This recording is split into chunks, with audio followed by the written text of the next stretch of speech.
You should have seen him yesterday. We went to Freddy's yesterday. I had a gift card, and so I was, I'll buy you Freddy's.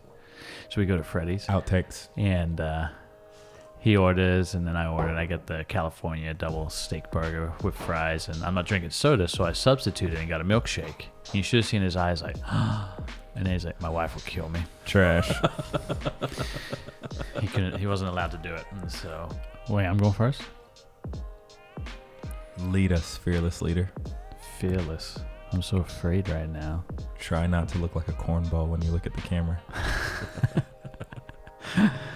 Hello, everybody. My name is Jarrell. You're so trash. I thought he was going to go on that. We're not getting to this. Hey, everybody. My name is Jarrell. And I'm Rob. And I'm Dave. And we want to welcome you to ACC Talk. Hey, this is something that we started back a couple of years ago, and it was just something that we loved to do, to get together. Well, Rob didn't love it. You loved it. I loved it. I love it. Even though you would like wuss out on all the challenges. Yeah, no. So it's just a way for us to be able to connect with you and just to kind of share what's going on at ACC and just to shoot the breeze. And so we're just glad that you guys are joining us on this vodcast. Podcast? Yeah, Is video that a thing? video podcast. Okay. Video podcast. All right. So, New Year's resolutions.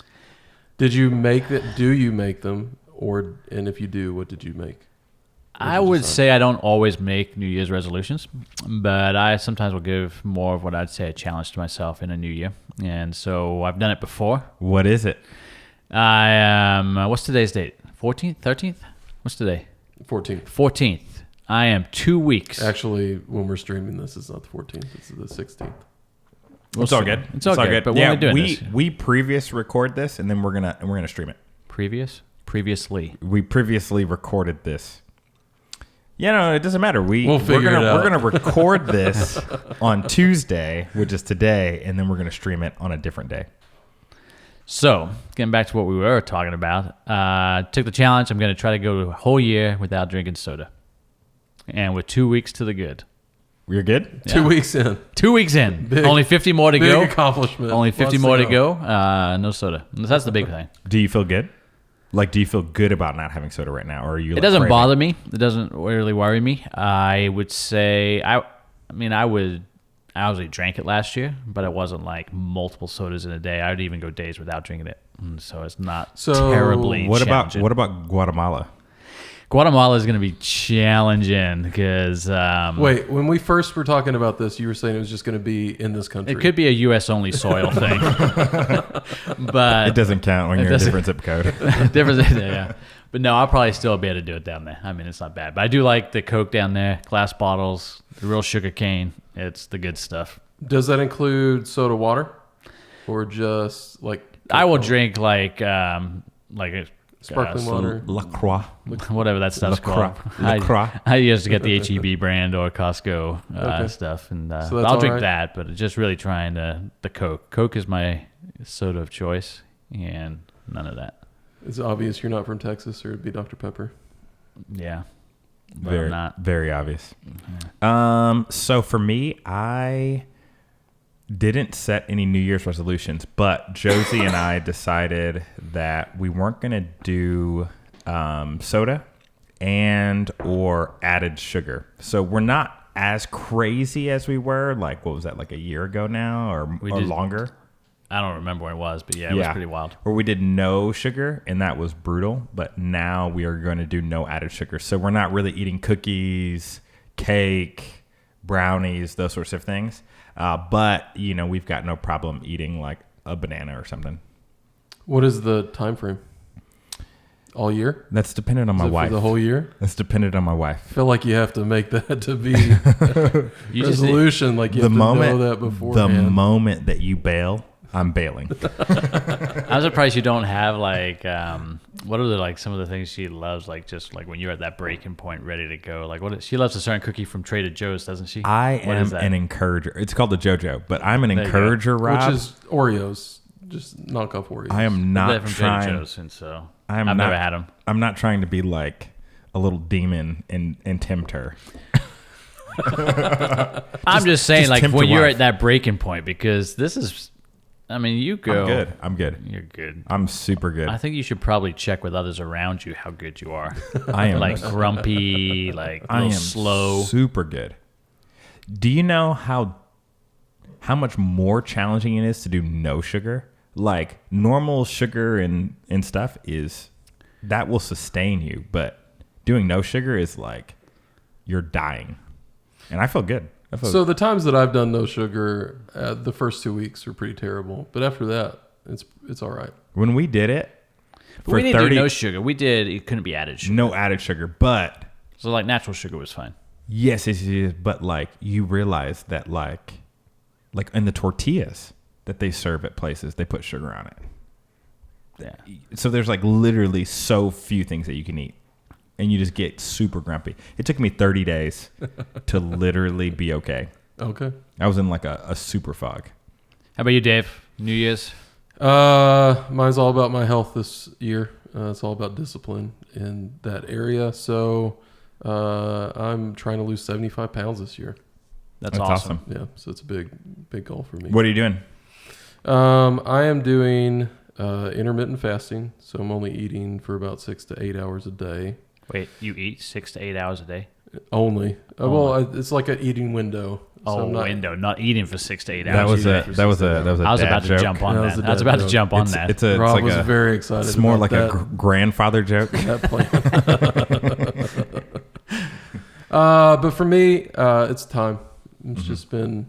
I've been through seasons where I've lost weight before, but just at a point where I really need to figure something out. You walking?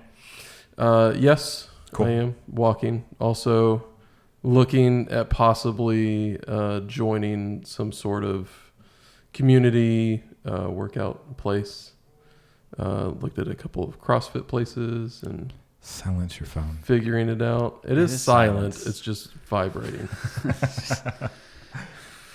And also severely limiting carbohydrates. Mm-hmm. So Yeah, carbs. That's good. yeah, no Dr. Pepper, which is a travesty. Is this just you? Is anybody else in your family? Like, So Sharon is on a modified version. awesome. She has to have, because she is feeding our child, and so she has to have a certain amount. She can't do it all the way. yeah. So Yeah. Somebody was telling me about that, like the intermittent fasting. Yeah, basically, typically after dinner, I'm still eating snacks. yeah, Until I go to bed. But now I'm doing where I don't eat anything after dinner and go at least 12 hours before I eat again. so Yeah. I would not say like It's tough. I'm a normal. So I'm taking a step beyond that. I don't eat until lunch, so I'm skipping breakfast, which is not out of the normal for me. Yeah. Yeah. I Sometimes I wouldn't just say wake up and then I'm it's a like huge there's not breakfast enough person. time. Yeah. Yeah. But it seems like when you're trying to do it, it's like, well, let's just see. Let's see how strong you are. Pancakes, biscuits, Lunch. bacon. Lunch can't come fast enough. Yes. So, Yeah. that's cool. Oftentimes I'll just miss breakfast because I miss breakfast. Yeah. But yeah. So I guess I'm kind of intermittent fasting. No, I'm not. You're not. But it works out that way sometimes. Just happens. Yes. What are some resolutions that you have? Maybe you encourage me a little bit about my health journey, or I encourage Rob and Jarrell about their no sugar. But what are some of your resolutions? Leave them in the comments. We'd love to read them. Yeah, for sure. Well, hey, there's a lot of awesome things going on at ACC. What are they, Rob? We're in a sermon series that we've titled The Challenge, and just really looking at what are some of those challenges, kind of like we just talked about, that we can take on in the new year. And so we started week 1 kind of on the spiritual realm of that, and really of faith, and how do we grow in our faith? How do we strengthen faith? How do we exercise to be fitter, to be better at that? And so threw out some different options for people. We jumped in, and my wife and I, Crystal and I, again, jumped into doing Bible in a year. And it's on the Bible app, and it's just great because, you get to read her comments each day, like what she got out of that passage. And as I've said before, sometimes it's like, did I read the same passage as my wife today kind of thing, and other times not. And so that's part of that goal for us. But the big one for me is prayer, and just really being intentional each day of sitting down. I've got that card that I just pray through, and really trying to stay focused in that time and being very intentional in that. And then like this last week, we just talked about What did we talk about? Just blanking. Hey. Well, I'll cut in Friends. there just for a second because I started Invited. doing something different. But I downloaded the Dwell app, and you guys, if you're on Facebook or I don't know, maybe you haven't heard of it, but they put really awesome music and really cool voiceovers to the entirety of the Bible. And one of the features that they have on it is that you're able to almost just kind of meditate on a passage, and so it'll just continue to repeat that same passage over and over again. And I love it. It's great. And so it does cost monthly, or I think maybe it's for the whole year, but it's a really good app. You can do either of those. Yeah, I was actually I kickstarted that. that's cool. Yeah, I was part of one of the original backers. We had it for a year. That's awesome. That's really cool. Did you read? Did you use your voice? No, I did not use my voice. He was a unfortunately. supporter. I was a supporter. Oh, okay. Supporter. But He I has enjoyed the it. voice. It's great. You have the voice for it. Yeah, the voice. Yeah. We'll see. We'll see. He says. Give me my royalties. We'll see how this podcast takes off. It's off to a great start. I enjoyed it a lot. The music is actually really, really good. I just found that for me, my personal habit is a podcast. It's called Daily Audio Bible. That's cool. And I really like that. They've added some more features since we started using it, but I was having a lot of problems with getting signal to be able to listen when I wanted to. And so I like the podcast it's downloaded. It's ready for me in the morning. Yeah, that's really ready cool. to go. I don't have to worry about connection issues. That's good. Yeah. So then this last week we talked about inviting people and really that culture and mindset that we have of just, are we praying and first off for people? Do we have people in our lives that desperately need to know Jesus, and really kind of challenge if we don't, we probably should. We're not called to live in a bubble. But then also just that challenge of, is it in our culture to be looking and thinking, hey, could I invite you to church? He keeps backing up from the microphone, and he's like, I'm looking at the meters, and I'm like, yeah, this isn't gonna work. So what? I didn't hear you. I don't remember because you interrupted me. Personal evangelism. Inviting people. Is that in our culture to invite people to come to church, or is it not? And so just that challenge for even us as a staff team, what does that look like each week to find somebody? And it's just, I think if you are thinking that way, opportunities come really easy, and they're right before us, but I think we don't always think that way. And so it's just that challenge to kind of, who could we be invited in to experience what we have? Definitely. You had a really cool story on Sunday night. Yeah, it was kind of it didn't start out in my mind as being a cool story. It was kind of annoying. A bunch of stuff was happening Sunday night. Obviously, if you don't know, Jarrell is now a family pastor. Hands-on means over all really from birth through young adults, but directly hands-on with students, and so high school and middle school. And so our high schoolers meet Sunday night, and they had decided they were going to play volleyball, and we knew it was going to get dark, and so there's a lacrosse club, the Tascasita Lacrosse, that meets at our practices on the facility there, and they have a big one of those lights generators, and reached out to them and said, yeah, go for it, use the light. And so we're going to light up a volleyball court and do that. Dave, you had a small group leaders party celebration, getting ready to launch into a new season of that, which was going to, so I had plans to set this up for Jarrell, get the light moved, do that, come to your deal and support that, and got the light moved, go to start it, won't start, and just kind of reached out to somebody from the lacrosse team, and one of the folks that's involved with that came over and felt horrible. We could not get the lights started. But as that's happening, Jarrell and the students are playing, and there's cars with headlights on, lighting it up. And this person just started asking questions about the youth group, and they've got a child that's in that range. And so it was cool to kind of say they'd be more than welcome to come and to invite them. And they felt so bad, like, hey, we let them use the field all the time. I got to get this light to work for you. That they called their neighbor, and the neighbor came over, and he's definitely very mechanical and was looking at it and doing his best. Even went home and got more tools. I was very afraid when I was standing next to this thing. I was thinking, like, with diesel, I'm just like, I don't want to blow up my face. So I just kept like scooting back as he's like directly pouring gasoline into the engine. No gasoline. It's a diesel. Diesel. Gas, diesel, the same thing. But he just started asking questions, like, because he and his family had moved about a year and a half ago to this area. And so I just had the opportunity to say, hey, I would love for you to join us one weekend if that's something you and your family would like to do. And so, again, those are, it wasn't what my mindset was like, oh, people to invite, but the opportunity's there. And when you've got the mindset and you're thinking, who could I invite to church? Who are people that God's placed in my path in my life this week? They're there. And I think that's the challenge I want us all to embrace of who comes in my life each week that I can simply say, hey, would you like to come to church? So I have a question for you, just to dive a little bit deeper. Let's present a situation. Let's say there's somebody in your life you really feel like God is, put it on your heart to invite them. Like you just really feel like that, but you're a little embarrassed, just a little nervous that you'll be rejected. How do you personally deal with that when you are feeling that way?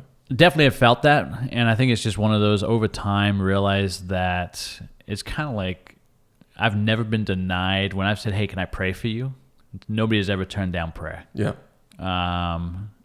In all of my time, whether they go to church, don't go to church, say they don't believe in God, if they're in that need and you say, hey, could I pray for you? I feel like they take that. And so I think a lot of people, they're not going to be offended by saying, hey, would you like to come to church? I think it shows that it's important to you. They matter to you. And so it's just one, I think you just got to get past that. And I think sometimes that's where the little invite cards we do create an easy way to not put a ton of pressure. You don't have to talk about it long. You can drop it in the hand. Hey, I'd love to invite you to come to our church and experience, what we get to do each weekend and to worship God and to learn about Him. I think you would really enjoy it. Boom. And so I'm not gonna lie, it could be awkward. Yeah, but absolutely. You just gotta. I think it's just that step of part of that's our faith, but I think you will feel good in that because I think it's something of obedience to God when we're willing to invite and be bold in our faith. Yeah. One of my favorite things about the weekend is that we had to replenish invite cards a couple times. So people were really taking to that challenge and grabbing some invite cards on their way out. That's really cool. That was cool. That is cool. So one of the things that I realized in my own personal life, it really is kind of like a mindset shift that you have to do when you decide I'm going to be intentional in this moment. My daughter asked me if I would go on a field trip with her. And I was kind of thinking like, yeah, like I'll go with you, but I wasn't like super excited about it. And then I realized that once we were there, she was having a great time and I was having a really good time. But the parents will sit together and they'll say, hey, so what do you do? Oh, I work in this. What do you do? And man, it's just so awkward because you're like, I'm a pastor at a church. And then everybody's like, oh. And so it was super crazy because now everybody talks about, from that point forward, I go to church, I go to this church, and I go regularly. And I'm like, it's cool. It's not me. It's cool. You're good. Like you don't have to explain. And then you have the other people. It's like, man, we haven't been to church in so long. And so, anyways, all that to say, met just a really awesome couple there that really wanted to come back to church. And so, yeah, oftentimes in this, it really is as you were going. As you were doing the normal things. If you change your mindset and you let it shift to, man, I want to be intentional in this moment and invite people or even love on people, God is going to use you while you're going and already doing the things that you normally do. I think sometimes we even have the mindset like we've got to be really good friends with these people. Like they got to be our best friends. And I don't, there's times I'm inviting complete strangers. And I think that's just that, again, it's the mindset of it doesn't have to be like somebody I'm talking to every day. Yeah. It could be somebody I do see each day. It could be somebody I see once a week.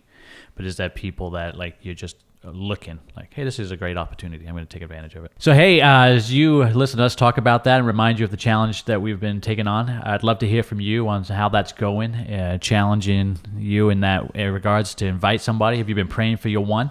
Has God even given you the opportunity to invite somebody? We'd love to hear those stories, so let us know. Well, as we're closing, I'd love to take a moment just to personally invite you to small group leader training at ACC. We have the next 2 weekends, so the evening of the 19th and 26th, 5 p.m. on Sunday night at the church. And you may be thinking that you are not a leader, you don't have those qualities, but I can promise you that you do. It's a lot easier than you think, and we'd love to have you. Coming to leadership training is not a commitment to being a leader, it's just a commitment to come find out what that looks like at ACC, and I would love to see you one of the next 2 Sunday nights. And that'd be great. I think it's a huge step in that challenge and growing our faith. And Absolutely. so looking forward to seeing what God's going to do through our groups this next semester. Awesome. Well, hey, guys, thank you for joining us, and we will see you guys next Thursday.